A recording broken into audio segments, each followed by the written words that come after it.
morning, everyone. Ranter is back for yet another one of his rambling diatribes of the news of the day. Um, I was going to do something again, like last time around, where I was going to do a non-political one. I was actually gonna start with like a quasi-movie review. Not necessarily movie review, but a review of a concept of a movie and story. And I was going to tackle how, in my opinion, Dracula is a scumbag. Very hardcore stuff, obviously. But, uh, wake up this morning, take a look at some news articles and where we're at with our current plague, and I felt the need to go there. As of, let's see, according to this, about 2 hours ago, there was at least 555,049 cases of coronavirus in the United States, with 21,994 deaths. Do you remember when there were only 15 cases and 1 or 2 deaths? That seems like such a long time ago, but that's actually like a month and change these days.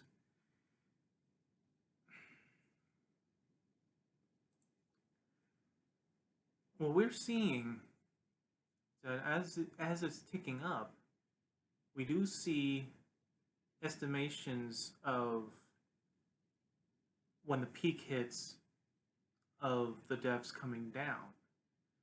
And that's due to the unquestioned success of social distancing and the common sense stuff that we are doing in order to prevent the spread of this. It's to the point where, like, Dr. Fauci and the others and the experts in that room, not the one guy that thinks it's about ratings, is telling us is that, what was the estimation of when was all said and done was going to be 240,000 people dead. The estimation went down to 60,000. That's a times 4 reduction. That is amazing.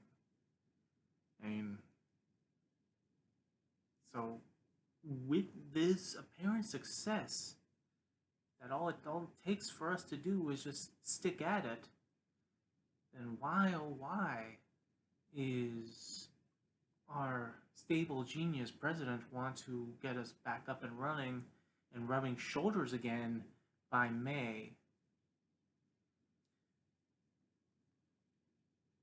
I don't understand why no one else is really annoyed by his antics when he's doing these doing these things in his precious little briefings, where he doesn't go by any facts, he doesn't go by any sources, any explanation as to what he wants to do or what he thinks is happening. He's all gut feeling, and my metrics is my head. And he contradicts the doctors who are standing next to him. And they do their best not to anger him, not to directly contradict him or say that he's wrong. They sort of smooth out what he says. And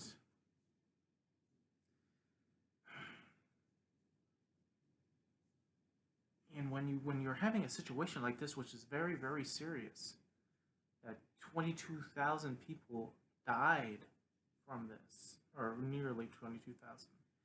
And he's talking about ratings and how he's the number 1 on Facebook. And this is all about him.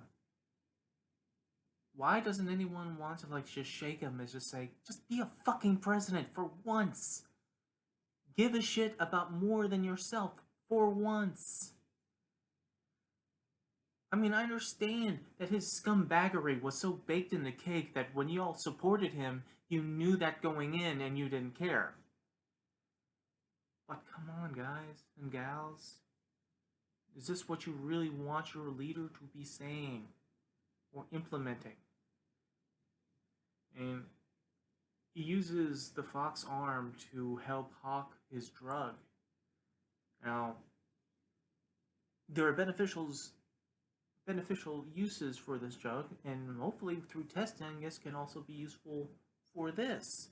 However, and want to push this through before there's even testing to see if it's actually confirmable, it helps at all with this.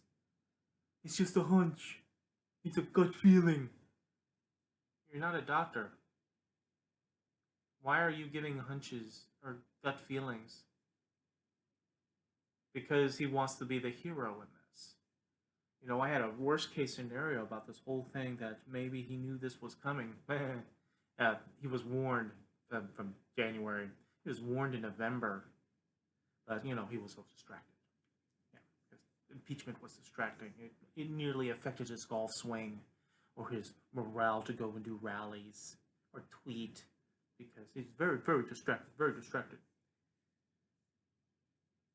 So he gets warned, or people try to warn him, where he ignores memos because that requires reading. And once we get to this point, I just have this worst case scenario that maybe the stories about Germany was true, that he was desperately trying to buy the medical materials from Germany in order to develop a vaccine that he can trademark, so that when the coronavirus did hit the United States, and as certain articles in the Post has said, that he first wanted this to wash through the United States so that there would be a herd immunity developed. Which, of course, the doctors had to go, what the fuck is wrong with you? No. You know, one human life lost because of that idea should be damning and jarring. Someone just shrug it off because of political expediency. That should be impeachable. Of course, it's not. And I'm sure in your minds it's not.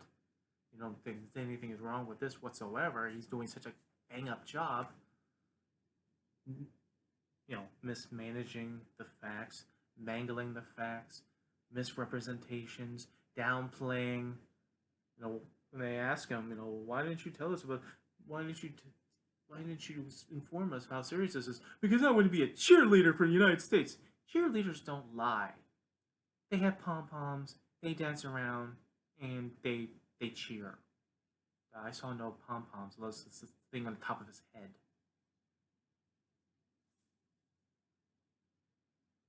So one of the worst case scenarios that he found that he was going to buy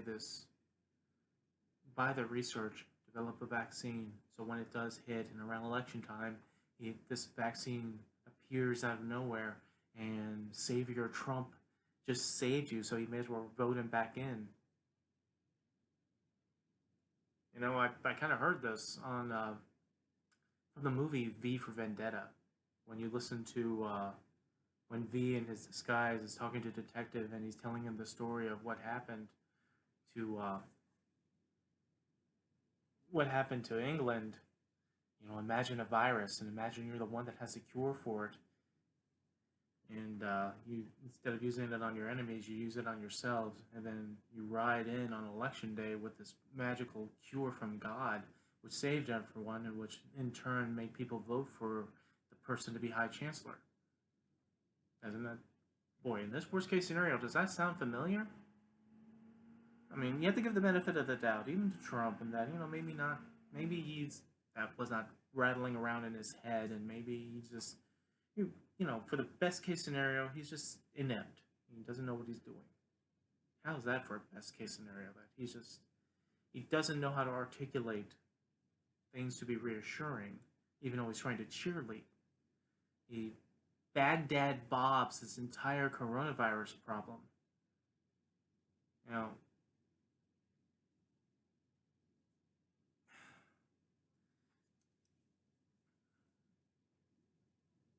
then you hear about, you know, the criticism with Dr. Fauci, and I can understand where that is, because Dr. Fauci is more trusted than Trump, and he's getting into the spotlight, and Trump doesn't like anyone sharing the spotlight with him.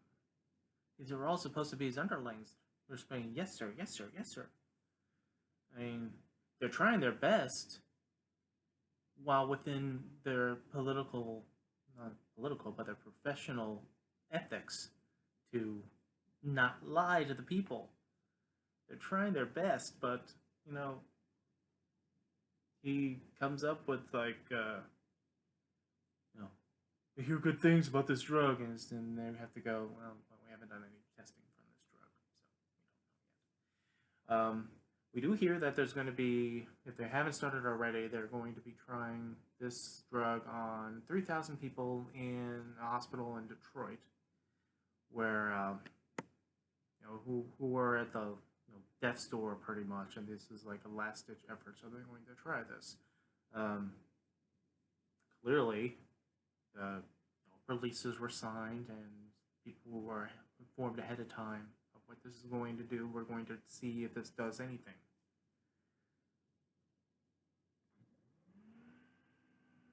But one worst case scenario leads into another worst case scenario. I worry about if Trump has his way and we reopen our economy back up, meaning all the non-essential employments kick back on, people go back to work, people go back to the stores, and they go back to the restaurants, and they go back to the normalcy. Maybe they're still wearing masks, maybe they're exhibiting some form of social distancing, but otherwise they're going back to the day-to-day lives. With the estimation of the death toll as we hit the peak has dropped 4 times to 60,000 as opposed to 240,000 that they were originally saying a month ago. What if we go back to normal and that estimation goes back up? Because the successes in social distancing does not end the problem. That you hear one bit of good news and all of a sudden, oh, well, it's all over. Let's go back. Let's go back in. Let's go back in. I mean, how would that go when we end up reinfecting ourselves? I mean that those who are already infected are getting reinfected, or those who are uninfected are infecting others. But we open up the valve again for people to be amongst each other, and the social distancing that was keeping people respectively safe is no longer there, and we're rubbing elbows again, and it spreads again. I mean, there are people not taking this seriously enough in certain states, especially red states for some reason. You know, you hear the explosion of all these cases, and a good portion of our deaths are coming from New York, and people are like, oh, blue state, oh, who cares? The explosion is because of the population, because everyone it's a large population, especially in New York City, and it's tightly packed in their geography. But that doesn't make rural states immune. That doesn't mean nothing is coming to you. You had one pastor over Easter defy stay-at-home orders, defy and open up his church, and he was expecting 2,000 people to show up. Now, is that a congregation that's going to be protected by God? Or is that a petri dish? That's just, just one person to be in there that could be asymptomatic to spread it to everybody else. And if you think that that's like far-fetched, well, Jesus, just look back at the spring breakers who went to spring break, went to the beach, mocked the coronavirus as we're young, we're immune, we're invincible. If we get it, we get it. Then they get it. They get it. Coronavirus don't care about your political affiliations. They don't care what skin pigmentation you are. They don't care if you believe in God or not.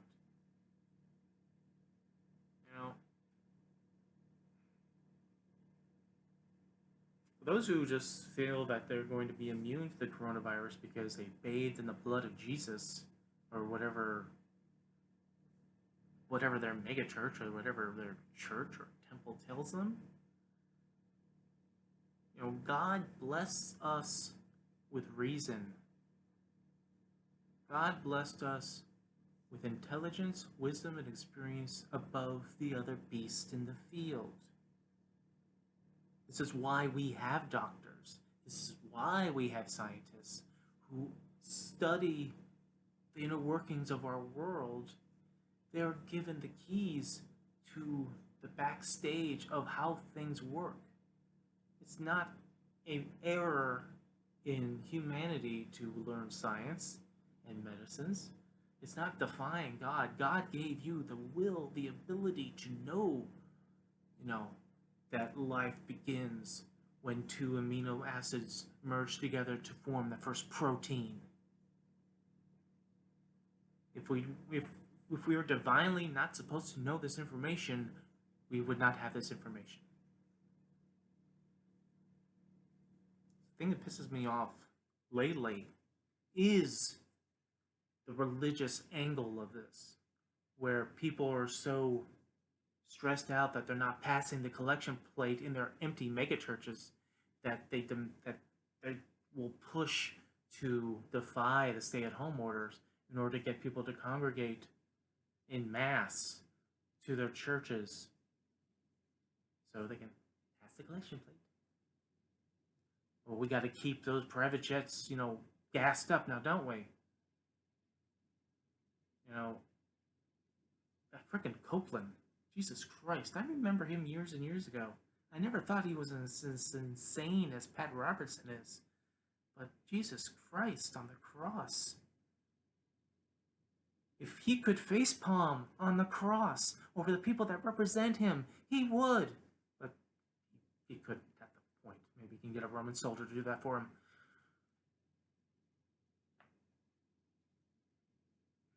On the 29th of March, Copeland declared that the coronavirus was dead as soon as it hit noon. And then later on, when it came up again, he blew away the coronavirus. It's gone now. Managed to tell that 22,000 people were dead, or the 555,000 people infected, that it's gone now. And the most galling thing out of those little delusions is him saying that, while people are losing their jobs or unable to work, their money has been cut down severely and limited, that they should still tithe.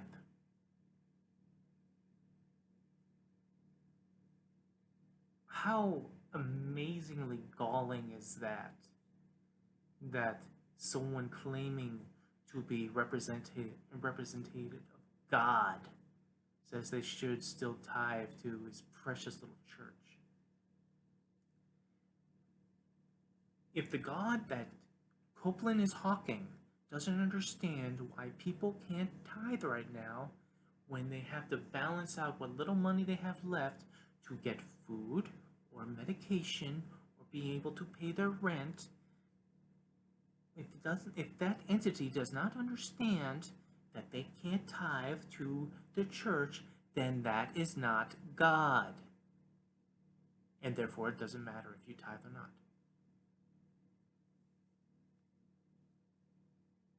See, this goes back to a saying of mine.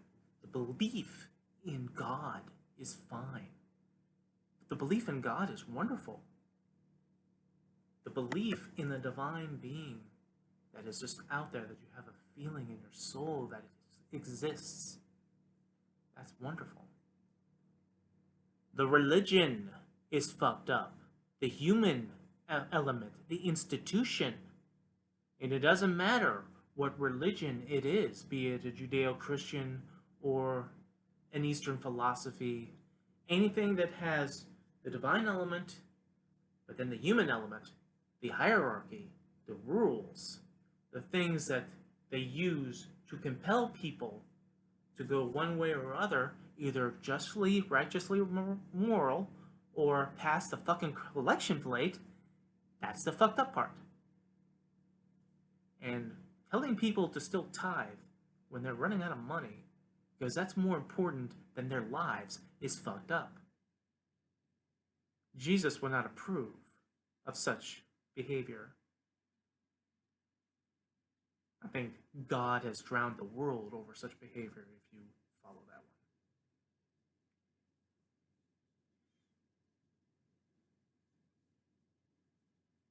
one. And, Pope Francis understands all this. Pope Francis, is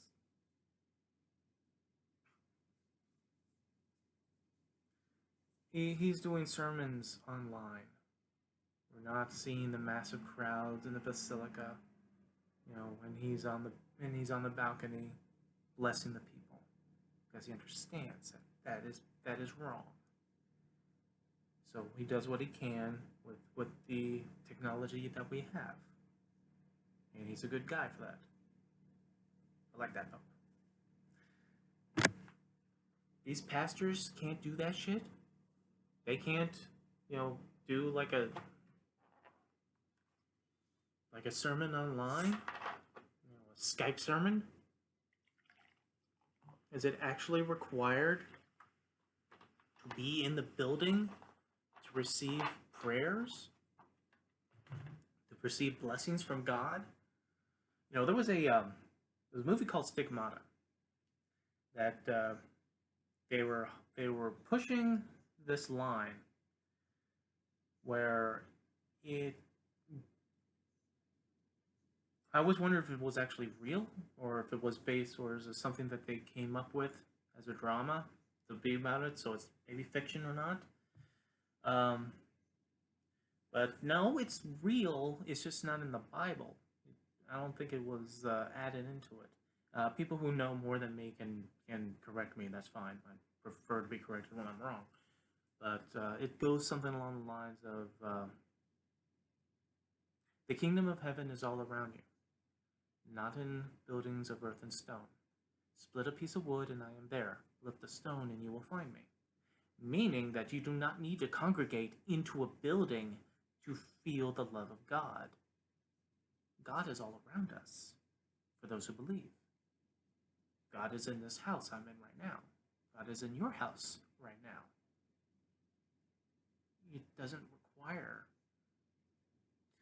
to fall in line to an institution, especially a human-made institution that is trying to preach, trying to represent the divine, when they are not representing the divine, they're representing themselves.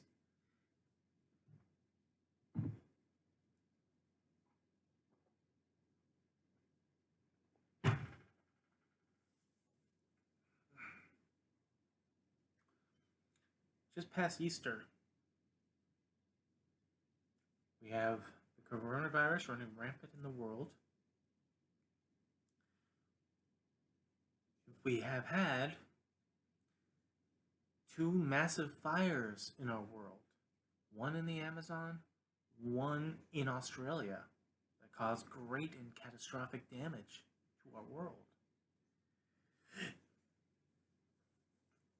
Within the past months, there was plagues of locusts in Africa.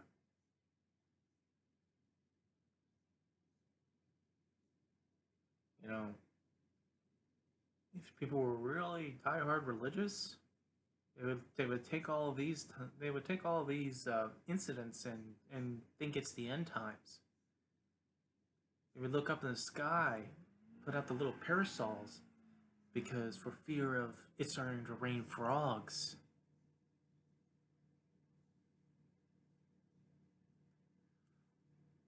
Or they know. Maybe they'll just think that all that's a metaphor, and be selective. Sometimes it just seems like when it comes to certain beliefs, or at least dogma within the beliefs, such religious doctrine becomes a Chinese food menu. You take what you want and leave the rest. People who want to go against the LGBTQ community and they hawk Leviticus, and they're the whole hardcore on Leviticus. They back their own bigotry on Leviticus. Well, that's great and all, but if you're following Leviticus, are you following all of Leviticus?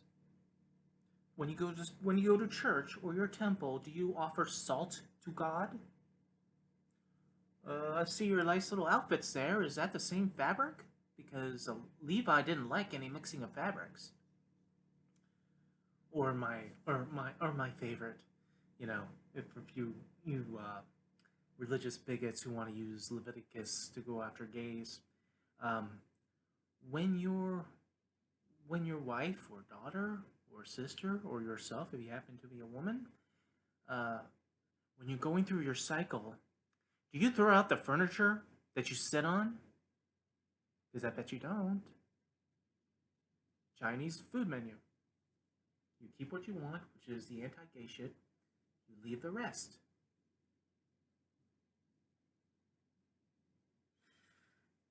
Selective. It's everything that fits to your narrative. So I mean,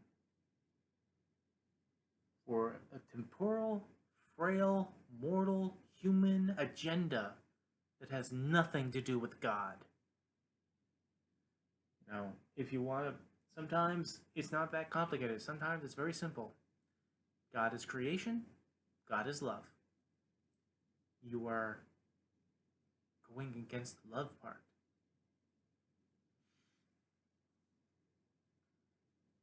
But that's the things that was bothering me. A lot of things that bother me, obviously.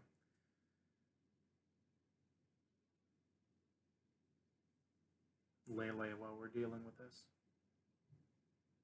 Now, we all want to go back to normal. I want to be able to go to work and not have to wear gloves or not have to wear a mask.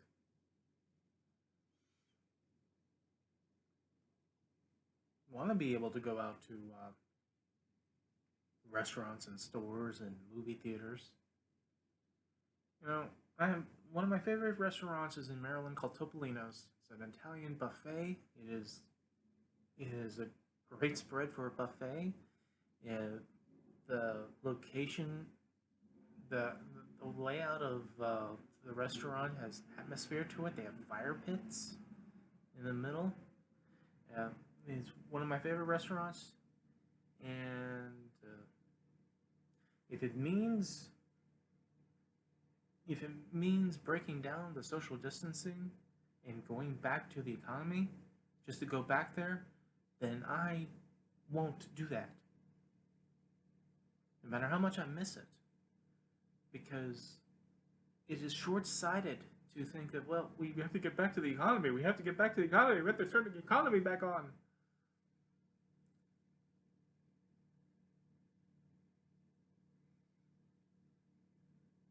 But that's compared to the sacrifice of people getting sick or dying, I can refrain from my favorite restaurant. Oh. It's nice that the movie industry is putting their movies out on demand, so you can watch them at home.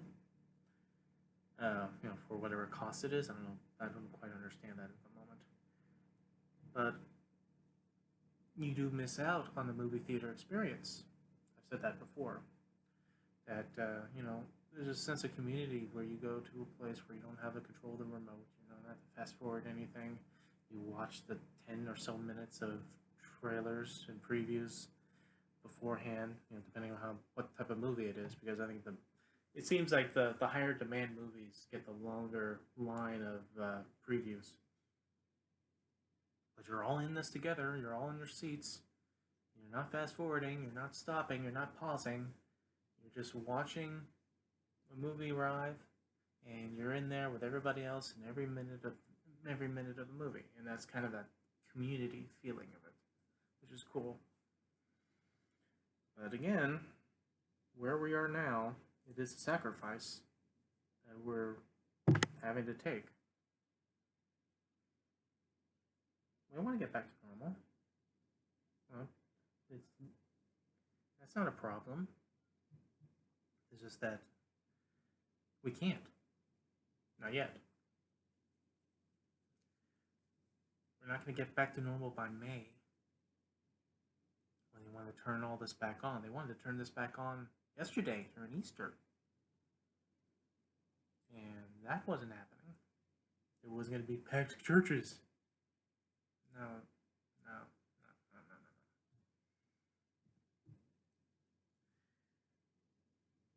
One thing, though, that is also freaking annoying to me. I don't know why, I'm censoring myself from freaking, but then other times I'll say fucking. And I'm being, I don't know why. So, fuck it. Anyway, one of the things that fucking bothers me was the political aspect of this is Trump being so opposed to mail-in votes. And the Republican Party is opposed to mail-in votes when we go to the vote in Wisconsin. To the point where they went up to the Supreme Court, and the Supreme Court 5-4, the Republican-leaning Supreme Court, decided, no, we can't do mail-in voting or other alternative votings. They have to go in. So people go in at risking their health on this. And what galls me about this is that when Joe Biden, those weeks ago, him and his surrogate, or at least his surrogate more than him, because he tried to smooth that over, but it said go and vote if you feel healthy enough. Go and vote. Go and vote in person. Just go and vote. Exercise your right. Go and vote.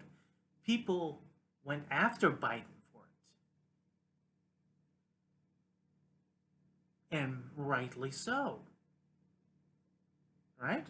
People were worrying about, the coronavirus. At that point, it wasn't as widespread, but nonetheless, that was 3 states with millions of people within those 3 states out and voting, congregating, and so forth. I mean, I don't know how, back then, how much social distancing was being done, and how they were managing it, but people were getting on his ass over it. So, in Wisconsin, the Republicans get their way in forcing people to go and vote in public, in person. Not do mail-in voting, not do alternate forms of voting. So hopefully to try to scare people from voting.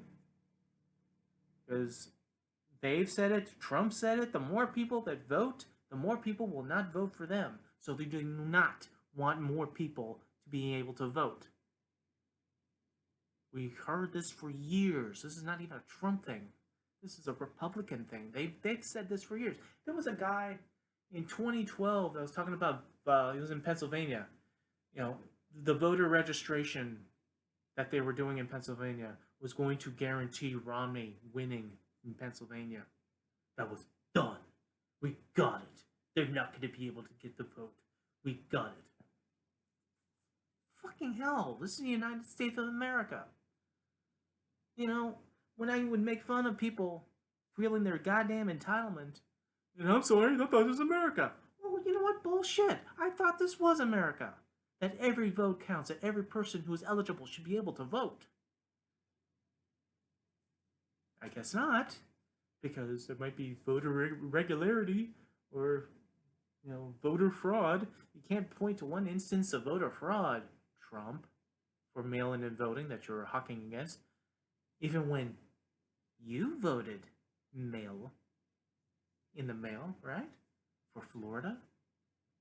And why was it? Because you could. You can do something, but others cannot do something. What's a child's answer? Like every other child answer that you give.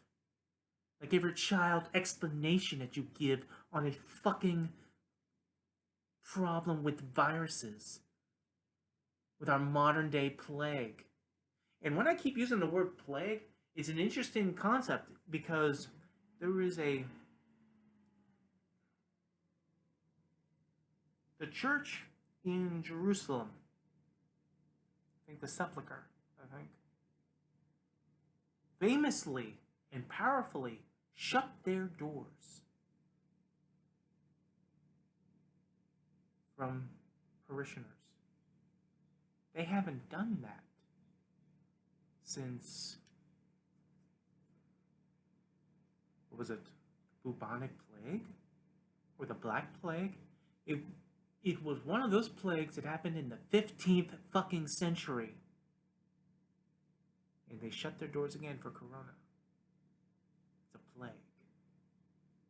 As biblical as it is medically and scientifically fact.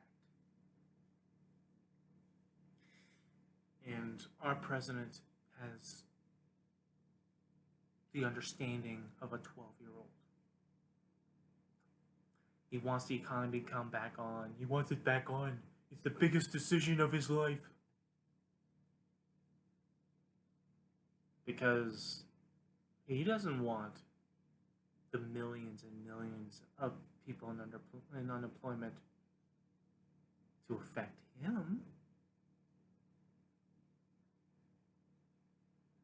And the infuriating part of that is that unemployment number, that would not be his fault. No one would blame Trump because of unemployment.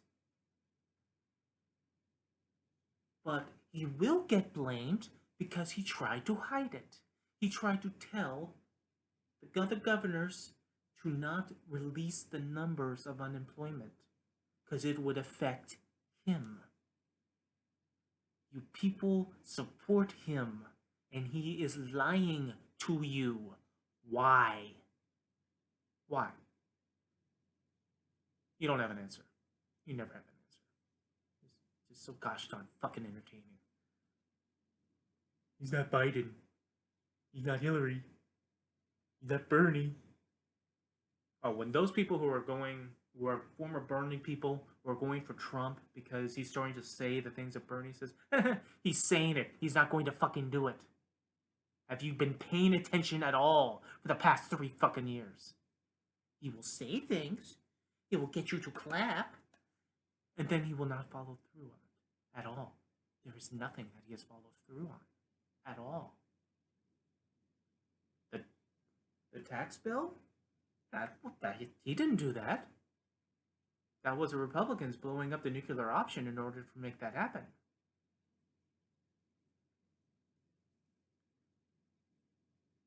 The first step? Yeah, that's an amazing thing. I will not deny that. That's a great thing. Thank you, Kim Kardashian. Because that was certainly not rattling in his head. We have shooting after shooting after shooting after shooting. Mass shootings. People dying. And when he gets a wild hair up his ass is saying, you know what, well, we should do something about it.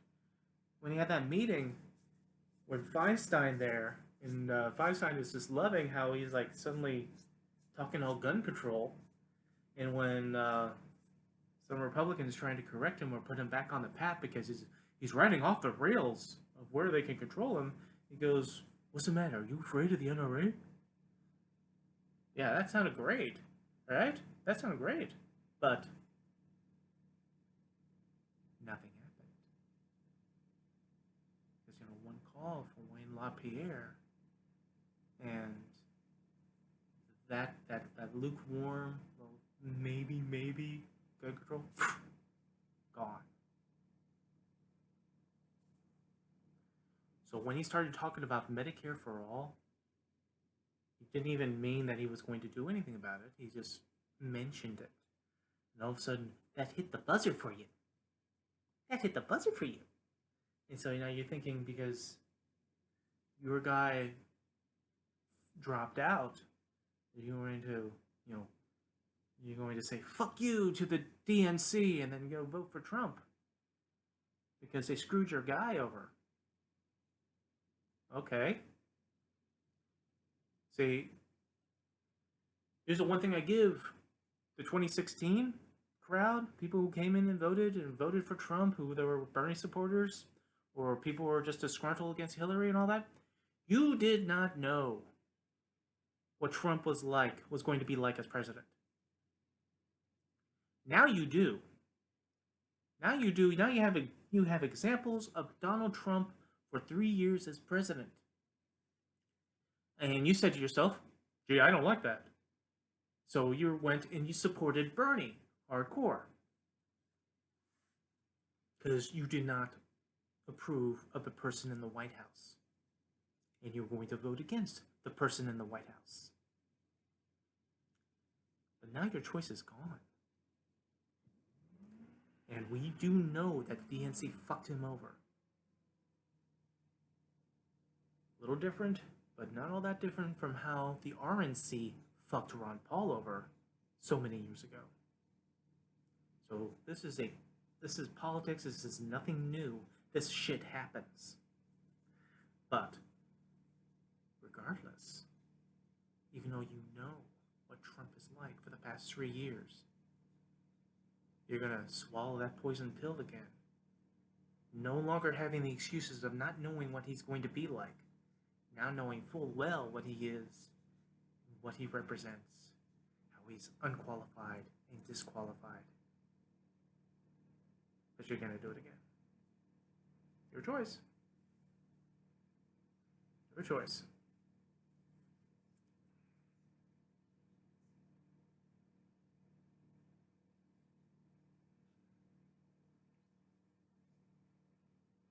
Biden's got some issues.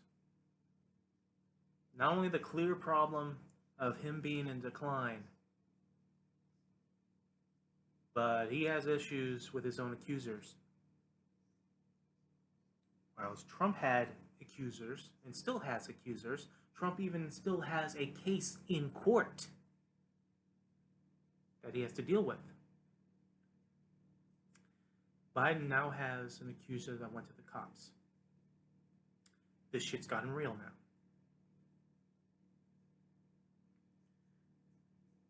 Details were brought up on how what had happened from the accuser's point of view. Democrats, if you do not want to be seen as hypocrites, then you say, let this investigation roll. You take this woman seriously, like you would take any accuser seriously that accuses Trump. Do you have to believe her? No, you don't have to. But you give her the due respect, to listen to her, to see if she's credible. And if investigation is warranted, investigate. No one should fear an investigation if they're innocent. We understand that there is a stigma that comes with this. We have already seen other people appear to accuse because she accused. And they too have to be vetted, and they too have to be given the time and the respect to be listened to. But as my friend Vin said, the timing cannot be ignored. As the timing could not be ignored with Chrissy Blasey Ford with Kavanaugh. She was credible, and I do believe her. And I think Kavanaugh's a piece of shit. But the problem is, again, in our system of court of law, you don't have the evidence. You don't have the timing statutory. I mean, all that was an exercise in political theater, and made her feel the pain again, to put her in the front. And the humiliation that is that when she brought out what happened, and not only that she gets questioned and contradicted to it, ultimately it doesn't even matter.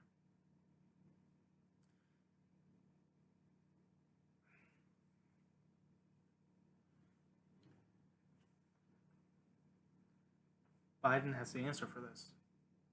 Either contradict it or admit to it, but he has to acknowledge this.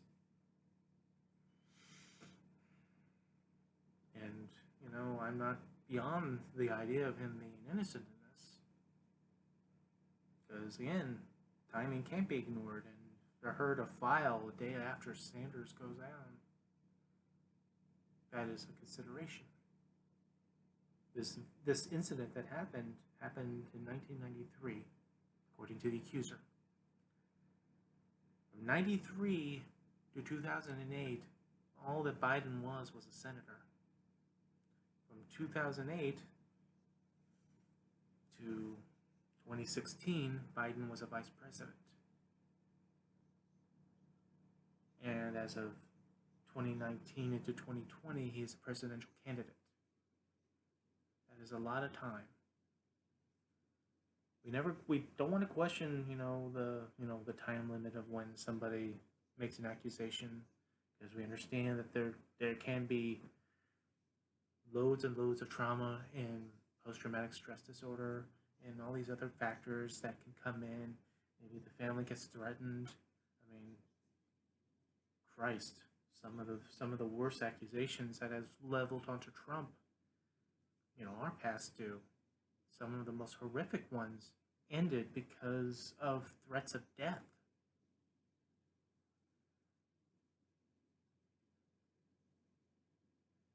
In opinion and in theory.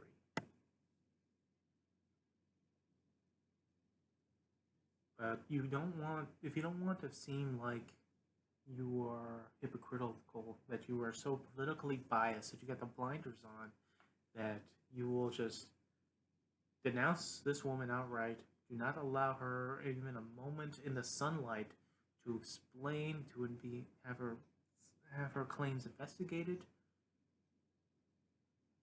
Given that much respect, especially in this Me Too movement, then you have no place to complain about Trump. Because Trump is already a scumbag on this. His behavior, his mannerisms. He has said enough things over the years to prove his misogyny. A misogynist who is rich and powerful, who thinks he can get away with anything and does, who feels no fear of consequence whatsoever in any aspect, in any field, political, moral, legal. Yeah, you can buy those accusations a lot easier because his denials is like, oh, she's too ugly. She's too ugly. I wouldn't molest that. Just too ugly. Yeah, that's a righteous, Christ-like thing to say. Since people seem to want to make him divine for some god-awful reason. But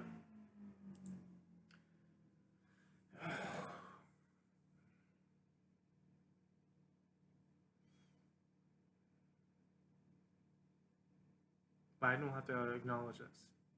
The answer for it. The media will have to pick it up. There's already an article in MSN on Tara's account. So actually that is very interesting and good for them to doing it. It's not hitting the MSNBC because we're all corona all the time, but at least that's something. At least that's some form of mainstream media that is picking this up.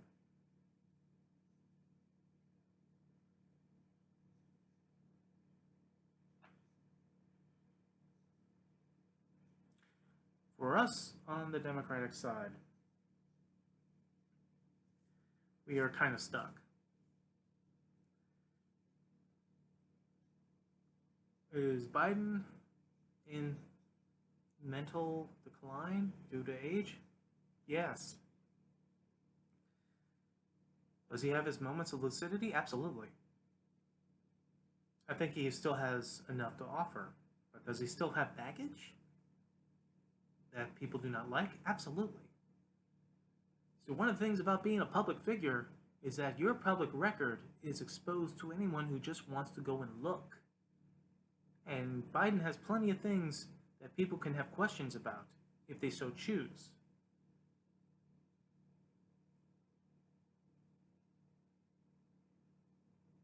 Is he better than Trump? Yes, he is. Doesn't matter how much you can say that his policies that he did as senator were on the line or racist at the time.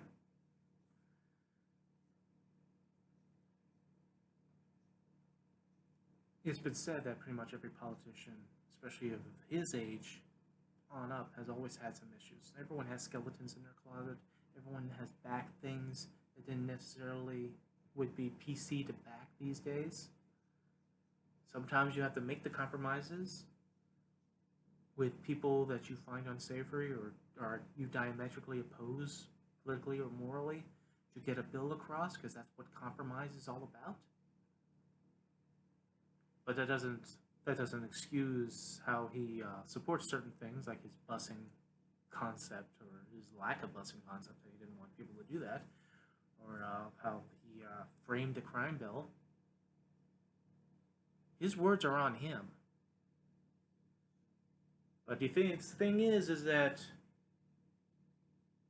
each one of us has our own pros and cons in our own head of what is acceptable and what we can kind of get away with, and like, you know, what we will tolerate of the people that we're supposed to support or not. And there are people out there that are making the calculation, that are making the pragmatic choice for Biden, regardless of knowing that there's his involvement with the crime bill, regardless of what he said about not wanting his kids to be bused. I forget what the actual quote was. It was pretty disgusting, but it was a quote about he didn't want his kids like in the jungle or whatever. But what the fuck that is? I don't know how that was tolerated in 1970s, but 1970s, 2020, there's a big gap of time. So fine, whatever. Somehow maybe that was acceptable. It was 3 different strokes. But people are making the calculation, of what's better, what's not. People made the calculation for those who hated Hillary so goddamn much, they chose an unstable element in Donald Trump, not knowing what the hell he's going to be as a president. And instead of admitting that they're wrong about that, they double down, and now Trump is some religious figure going to save us from the plague, or so says my pillow guy.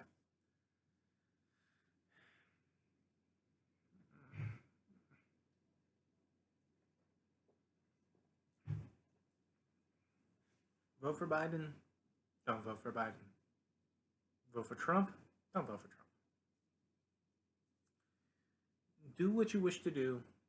It's a great part of America, is that it is your choice. But own up to your choices.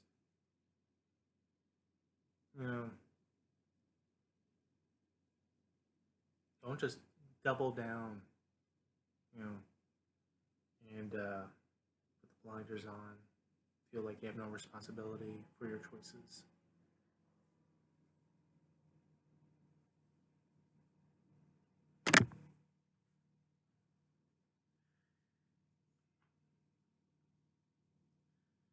Alright.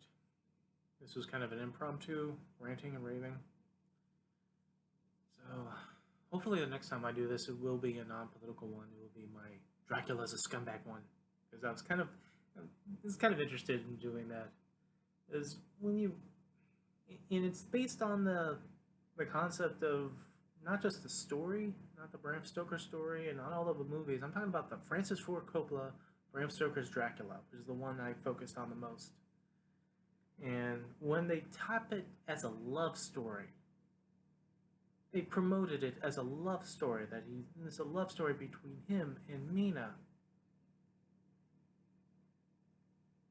I'll go into detail with it, but little spoiler of what I'm going to say here. Yeah, it's a love story while he has 3 vampire wives that was going to keep Jonathan Harker alive while he's going out and seducing his wife, while they're trying to bleed and foreplay him to death.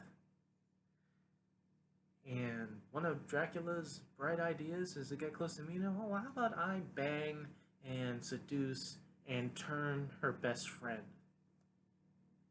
That's a gentleman for you. Scumbag. Alright. So, but that will be in the future. I will go into vast detail on that. You all have a good morning. The ranter rants because the urge to rant rises. And